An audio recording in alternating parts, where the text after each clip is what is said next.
So I'm working for Zukunft Fahrrad, which is an industry association of the bicycle industry in Germany. Not only cargo bikes, but also cargo bikes. Before I've been working, I founded my own company, Cargo Bike Jetzt. Maybe some of you know it, promoting cargo bikes. And I was also a co-founder of the German Cycle Logistics Federation. Jörg gave a presentation this morning.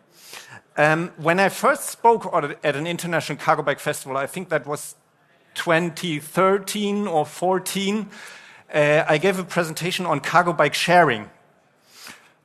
After the presentation, the first question was, when do we get more than 250 watts for our big cargo bikes in logistics? So unrelated to my talk.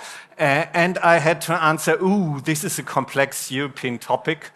European regulation cannot be changed so easily.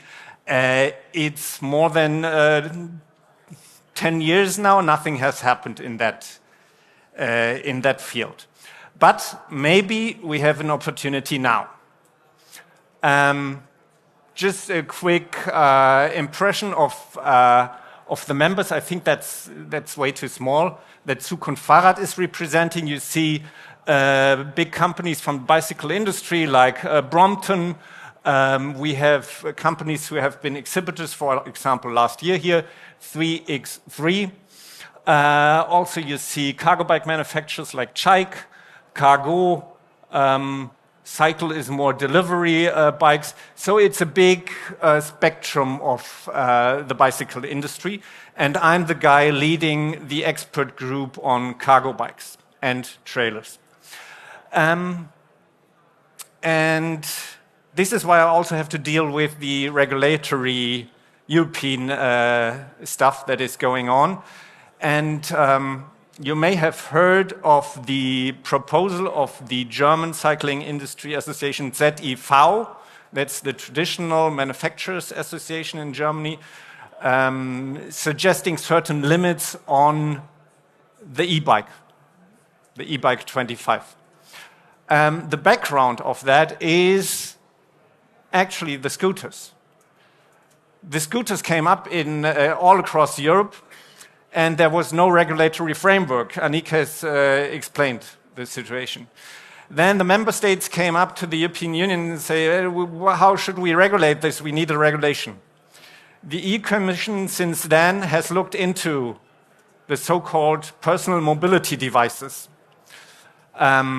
Everything from a hoverboard to a Segway to the scooters, and they included the e-bike into their assessment to see, do we need a new regulatory framework outside the type approval regime for these kind of vehicles. And we now, since 2024, have a report by two institutions, TRL and another German company, that proposes to the EU Commission certain options of regulating personal mobility devices. And to understand that, I'll go back to what has already been shown before. The type approval regime with the different vehicle classes, the L category, M, N, O, they all are, so M is for the traditional cars, L is for the light vehicles. You have different L categories. We've been through that already, and the important one for us as a bicycle industry is the L1E, which is divided into these two subcategories, L1EA and L1EB. This one is the category nobody uses. It could theoretically be used for cycle logistics, big cargo bikes. It is meant for pedelecs with more than 2 wheels until 25 kilometers an hour and 1,000 watt. Nobody uses it because it falls under type approval and it's a dead category. Then we have L1EB, that is for all kinds of mopeds and the speed pedelec. So the speed pedelec is united, forced into one subcategory with fully motorized mopeds. This creates problems. And then we have exemptions from the EU type approval regime. That's vehicles for handicapped people, primarily off-road use. And then that's the e-bike 25, as we know it, until 25 kilometers and 250 watt continuously rated power. And self-balancing vehicles and no seat, we've heard that before, so the scooters and hoverboards and others. It's important to understand all that to now see what could be improved from a bicycle industry perspective. When this regulation was adopted, people were thinking about this as an e-bike to be excluded from type approval. That's a model from 2013.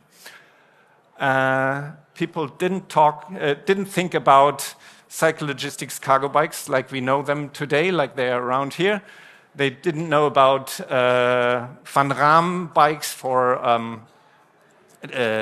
transporting people on a wheelchair, all really useful, important stuff. And they also didn't think about highly motorized bikes.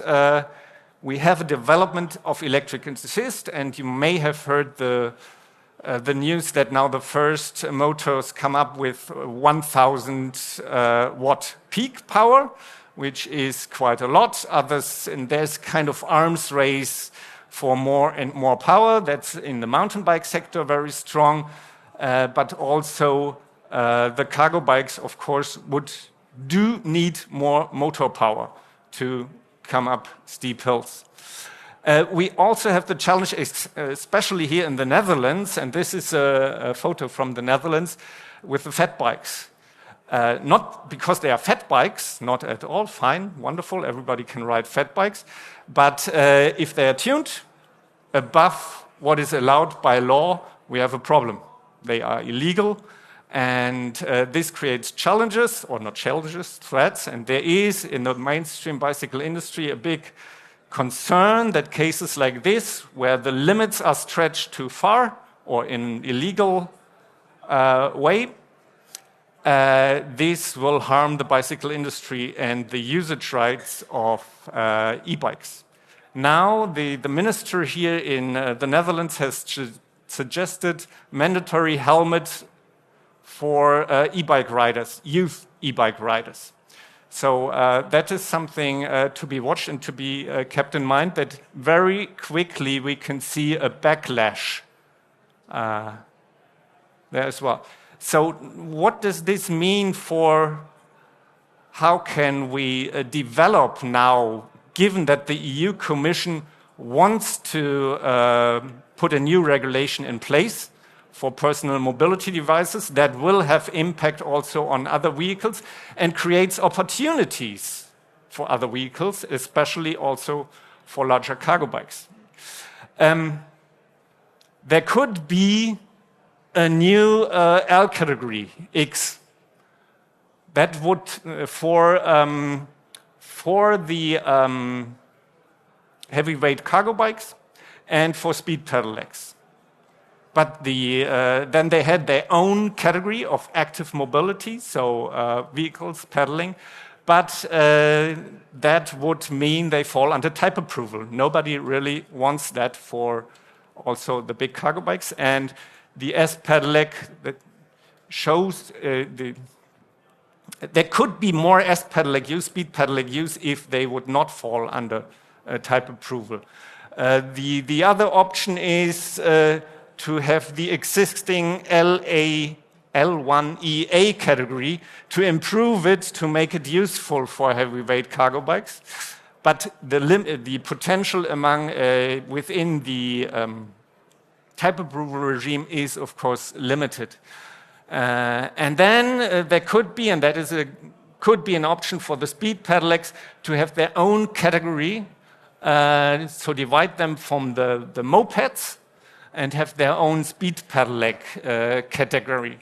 still falling under type approval, but having their own subcategory only for speed pedelecs.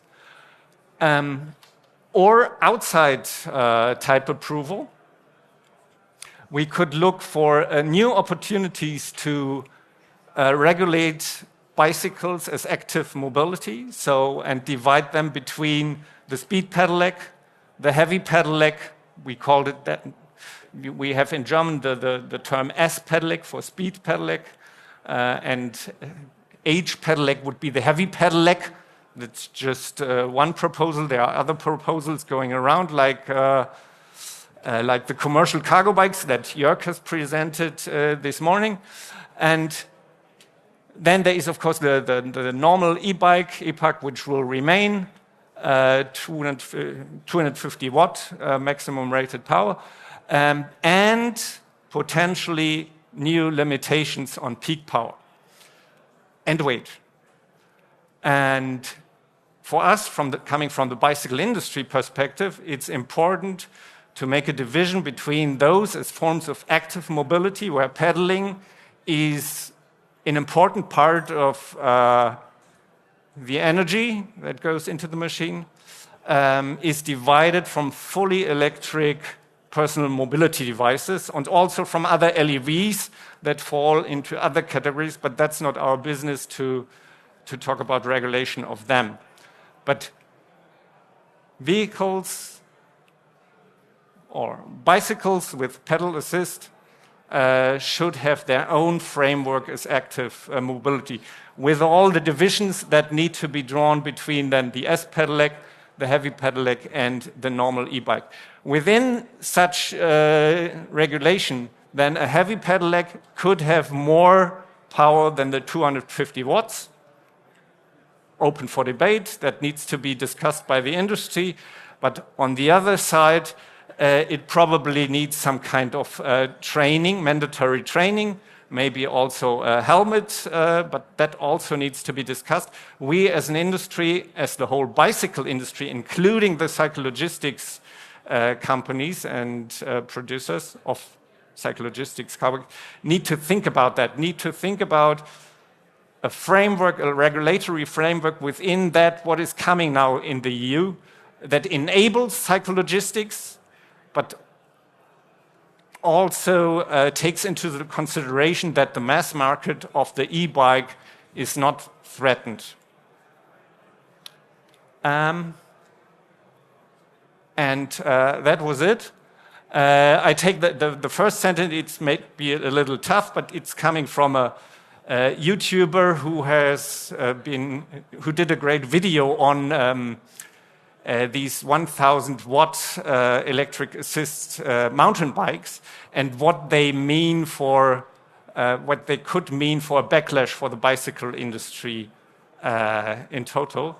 So let's focus on the opportunities that these new regulatory regimes that are in the making could have, and that's why we should come together as a bicycle industry, no matter what kind of bike you produce, and think about a new regulatory framework. In Germany, we do work with ZIV and we do work with RLVD together to think through that. And it needs a lot of thinking and creativity and a lot of bridge building to come to a solution there. I regret that I see not so many faces from the mainstream bicycle industry. I think that much more of them should be here, and there should be more dialogue between the different parts of the industry to have progress here on a good regulatory regime. Thanks.